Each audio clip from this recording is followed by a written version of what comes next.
Hello children. So without any further delay, shall we move about the next part of the lesson? So the recap is nothing but we have already come across the baggage packing by Jerome and also the hampers packing by George and Harris.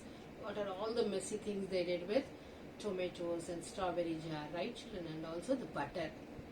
So how messy they did it, right? So now let's continue where you will see the funny things done by Montmorency also, the dog. Are you all interested? So please quickly get ready with your textbooks and also have your running notes along. So 12th paragraph children, page number 86. So Montmorency was in it all. So now Montmorency, the entry of the dog. So while all these messy things were happening, Montmorency was very much there. The dog was very much there. And of course, Montmorency's ambition in life is to get in the way and be sworn at. So they're just giving like ionic, sarcastically they are saying that wherever you will see Montmorency, it would like to, do everything with a lot of determination. So it does whatever the thing, having focus at the work. It's nothing but like just simply sarcastically they are saying that. You all know how funny the dogs are around, right? So here even Montmorency was so funny, and Jerome is describing his dog, saying that it does everything having lot of determination. Swan at the word is given, no? It's nothing but it's having a lot of determination. If we can squirm in any way where he particularly is not wanted. So they say that squirm is nothing but, twisting the body, being uneasy. Like for example, if you're not comfortable sitting in your seat, you keep moving to adjust yourself where you feel the comfort, right children? When you lay down on the bed also, if you're not comfortable, you keep moving here and there, right? So Montmorency, it pretends to be so uneasy and restless as others are packing, and it would like to also show off others that even it would like to really work very hard with all its determination. And what it does do, it does move, it does squirm wherever it does move to the place where its presence is not at all required. So it means it does definitely commit something wrong, or it does definitely create some nuisance there. So wherever its presence is not required, it does definitely go and be a perfect nuisance. Yes, that's what I called. Then as whenever there is no presence required of the dog, and when it does go there, of course then whatever it does is nothing but nonsense and make people mad. So with its wrong acts, of the mad, like dog, it makes the people around mad. They go crazy and have things thrown at his head. And finally, as the way it does all the things wrong, even people throw the things on his own head also. And he feels his day has not been wasted. Then finally, when somebody hits the dog, then it thinks that yes, today's my task is done. So altogether, what did we understand with this paragraph of 12, about the way Montmorency does all the things wrong. It does start moving around where it doesn't need to go there. It goes to the place where its requirement is not at all there. Then it stands here and there, it runs everywhere, and it obstructs the people to move around also. Then finally somebody, when they are so angry, they would like to just throw something on its head. Then it feels, good, I'm done with my today's task. Then it is satisfied. And to get somebody stumble over him and curse him steadily for an hour is his highest aim and object. So see how funnily they are just describing about the characteristic feature of the dog, Montmorency. So Jerome is saying so funnily that first thing is he would like to get hit on his head as he does something wrong. And also his movement would make people to stumble over him, because it comes when we walk and something comes across to our way and we stumble. We will be about to fall on somebody, right children? So similarly, that kind of a nonsense, it does commit. And when people, they start cursing the dog, they keep on scolding the dog for an hour, then it is the highest peak of its satisfaction. Then it feels, yes, I have done my best today. When he is hit with any of the objects by somebody, then he feels that, yes, my task is done. When this kind of thing happens, when it causes a lot of trouble for the people as they are about to stumble, they are about to fall down also, then it feels that yes, I have given my best. Superlative. And he feels that he has succeeded in accomplishing this. Then accomplishing is nothing but completing perfectly. Then he feels, yes, my work is completely finished with the perfection and I have done my best. And his conceit becomes quite unbearable. Conceit, the word, please underline children. Conceit is nothing but it's having excessive pride feeling. Excessive pride feeling. It is so proud that being a dog, even it is contributing its own work, its own hard effort, its own physical effort, being one among the people around as they're packing. So Montmorency's thinking is that even it is contributing to its best. So once it is doing all this nonsense and nuisance creation, right, children? So then it concludes saying that yes, I'm proud of myself. The lesson started with I'm proud of myself, the statement given by Jerome K. Jerome, right, children? So even here, Montmorency is the same thing because Montmorency is a tamed dog by Jerome K. Jerome. And he came and sat down on things. So what else did he do? Montmorency. He is nothing but Montmorency. Montmorency came and sat on the things. Things were not packed completely. They were all just around George and Harry's only, right, children? So it came and sat on the things just when they were wanted to be packed. And he labored under the fixed belief that whenever Harris or George reached out their hand for anything, it was his cold, damp nose that they wanted. So see children, now the funny thing here happened. Whenever George and Harris, they were just picking, they were trying to pick something around them to pack inside. And being in a hurry, they were not looking at the object what they need to pick it. As they were concentrating by looking only at the hampers they were packing. So whenever they were trying to take something, what they could experience, they could only feel the moisture of the nose of the dog. So it does mean that whatever the object they were wanting to put it in the hamper, that was been already occupied by Montmorency. It used to jump and sit on the same object which was about to be picked by George or Harris deliberately. So whenever they used to, try to pick it up, they used to only experience the touch of the cold nose of Montmorency. It was his cold, damp nose that they wanted. He put his leg into the jam. Now see how messy it does. So what did it do, Montmorency? It put its leg in the jam. And he worried the teaspoons. Worried in the sense it disturbed the spoons as the spoons were put as a bundle over there just to put them in the hamper. And what did it do? It immediately disturbed all the spoons. It scattered all the spoons here and there. And he pretended that the lemons were rat.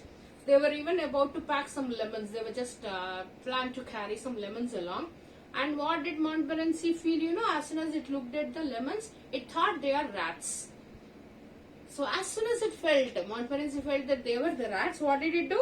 It got into the hamper and killed 3 of them. How funnily saying. Because it was in the point of view of Montmorency.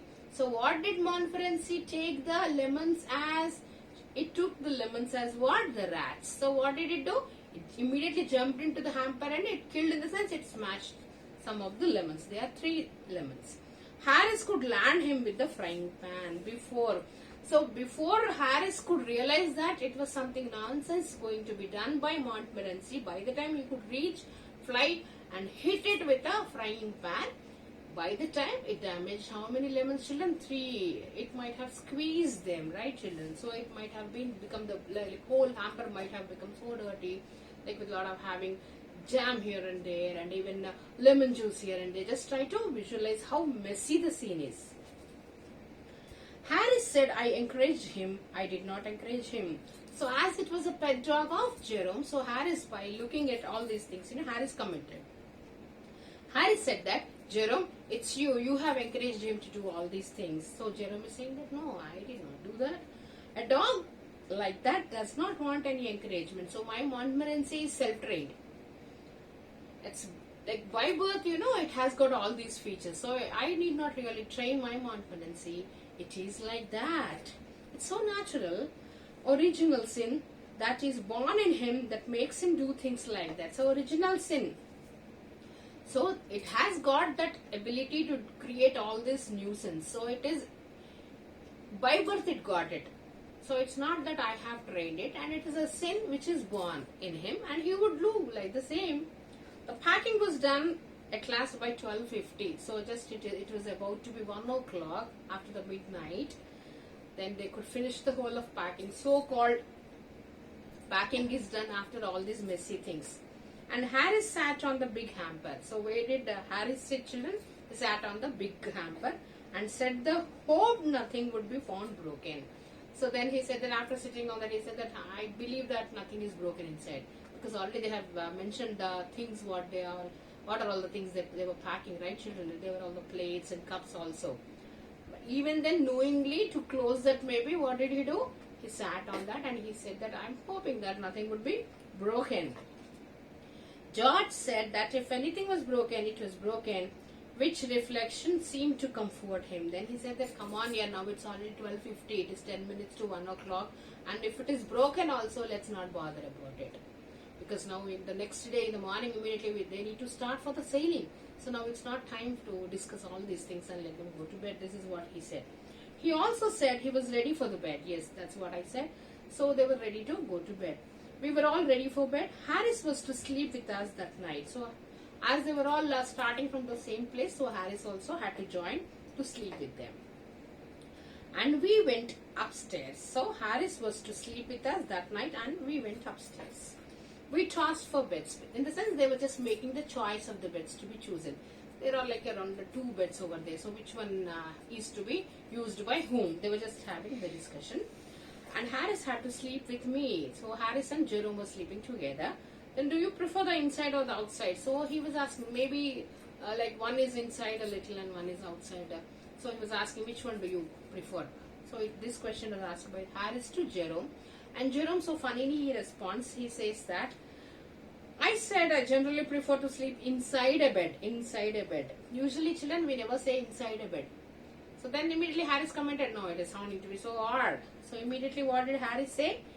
Harris said that, oh, it was odd. Why did you say inside? Children, like, in bed and on bed, you all always you will have this confusion whether to say I'm sleeping in bed or on bed. Of course, whenever you feel that your bed has got 4 sides border, which would take your mattress to set in, then you will need to call it as in. If it is a divan kind of a thing, which like a couch, you use it in the halls and all drawing rooms, that kind of a bed needed to be like called for the usage. I'm sitting on the bed, which would not have 4 sides borders where the mattress is set in. You got my point, I believe. In and on difference. So in and on will be there, but here he says no, inside a bed, he said. So that's the reason why Harris said that, it was sounding to be odd. Then what did George say? George said that, what time shall I wake you fellows? So it was George's responsibility to wake other 2 people in the very morning. So Harris said 7 o'clock. So what did Harris answer? He answered as 7. Then Jerome said, no, 6 o'clock only. Better we wake up 1 hour early. Because we need to start like traveling also. We need to go to the place where we need to take the boat in. Then like Jerome said that, let us begin by 6 o'clock. Let us wake up by 6. And Harris said, no, let us wake up by 7 o'clock.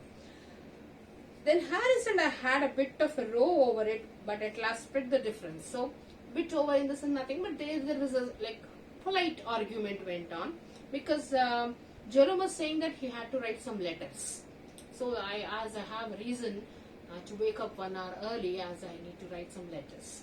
And somehow they were convinced by each other. And what did they fix? The time was fixed as 6:30. Neither 7 nor even 6 o'clock and 6:30. It was nothing but this means that they agreed on 6:30 because it was halfway. So wake us at 6:30, George, we both said.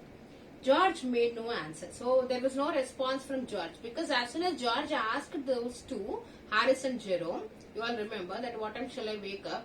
Then Harris said 7 and Jerome said 6.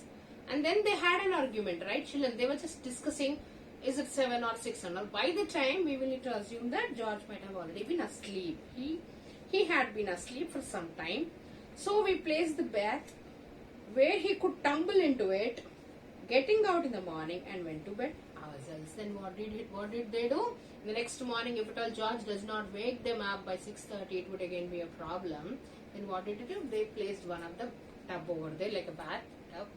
Then so that if at all he tumbles, he just moves, he he moves around here and there, and if there is a possibility of falling in that, and immediately he can make himself up at least. Like they could have adjusted an alarm. That's what we feel, right, children? But they did not think of all those things.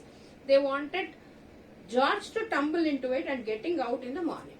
Their intention was to let George wake himself first, and then he would need to wake up Jerome and also Harris. So there ends the episode of Packing, which is an extract taken from Three Men in Boat, written by Jerome. Okay, Jerome. I believe all of you might have enjoyed it. And there are many animated series like videos available of the whole of novel Three Men in Boat. If time permits, you can please watch and you can enjoy. So let's quickly discuss some of the questions also, children. Page number 88, thinking about the text, short answer questions. How many characters are there in the narrative? Name them without forgetting the dog. So this already I have shown you in the small board as well, right, children? So there are 4 characters, 3 men and also 1 dog, and you will need to name it as Montmorency. Why did the narrator volunteer to do the packing? Because he felt that he has got a lot of perfection and he was proud of himself that he can do packing most perfectly.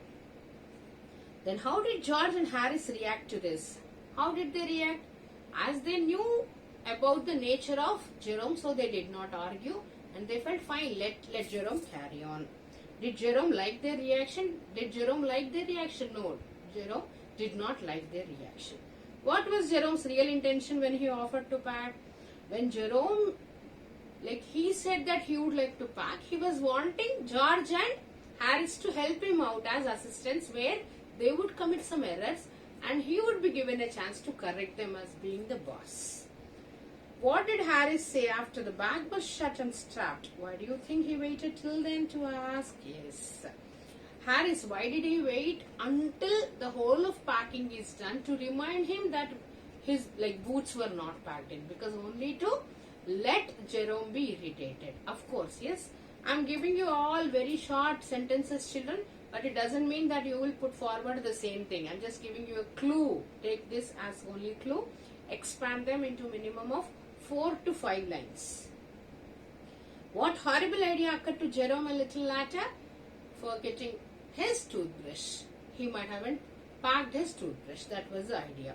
Where did Jerome finally find the toothbrush? He found it in one of the boots. Why did Jerome have to reopen the packed bag? Why did Jerome open again? Why had he need to open it? Because he had forgotten his spectacles inside. I think all these questions are even covered in my worksheets as well.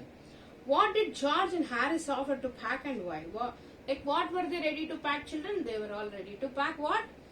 Food stuff in the hampers. While packing the hamper, George and Harris do a number of foolish and funny things. Tick the statements that are true or false. They started with breaking a cup. True or false? True. They also broke a plate. False. Squashed tomatoes. True. Trod on the butter. Of course, yes. Stepped on a banana. Did they? No. They put things behind them and could not find them. Of course, yes. They stepped on things. No. It was Montmorency to step on things. Am I right, children? Please look at the content once again and answer. They packed the pictures at the bottom and put heavy things on that? No. They packed what? Pies on the bottom. They upset almost everything? Of course, yes. They were very good at packing? No. So I think we are done with all short answer questions, children, and long answer questions. Yes, of course, you will need to read the lesson and try to attempt. So I believe all of you might have understood the packing. So whenever we plan for a tour or a journey, one must be very careful and cautious while packing all the things. At least definitely we will never do like Jerome and George and Harris. How did they do it? But yes, sometimes we may forget here and there some of the things. So better to make a list first, then put all the things inside, then make a checklist and just check yourselves whether you have done it or not. Hopefully you all have enjoyed it. So this is how and this is where we have completed lesson number 7. So next session we shall have another poem we'll go with. That's duck and the kangaroo. It's going to be an interesting poem. So let's meet in the next session, children. This is Vijaya signing off. Take care.